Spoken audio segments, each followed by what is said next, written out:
Update po tayo sa press conference ng Department of Justice tungkol sa arrest warrant umano ng ICC laban kay Senador Bato de la Rosa. At may ulat on the spot mula po roon si Sandra Aguinaldo.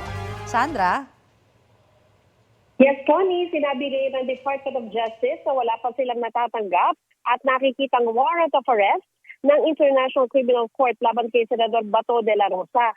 Pero ayon kay Prosecutor General Richard Fadulyon, kung meron mang warrant ay magko-comply ang gobyerno. Matatandaan nitong weekend ay inanunsyo ni Ombudsman Jesus Crispin Rebulla na nagpalabas na ng warrant ang ICC. Paliwanag ni Chief State Counsel Dennis Chan, sa ilalim ng batas may dalawang option ang pamahalaan at ito ay extradition at surrender.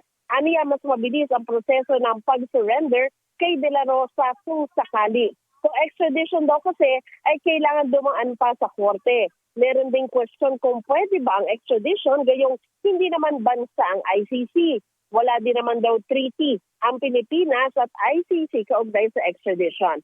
Nabanggit din ng DOJ na merong nakabimbing kaso sa Korte Suprema na kumu-question sa legalidad ng pag-surrender kay Duterte sa ICC na nauna nang nangyari. Maaari daw nilang hintayin ang desisyon ng Korte Suprema kaugnay dito.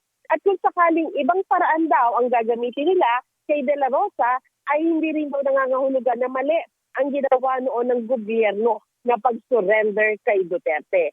Meron din daw tinatawag ko ni na principle or of reciprocity kung saan inaasahan na tumalim ang isang bansa sa hiling ng isa pa o kaya ay ng ICC.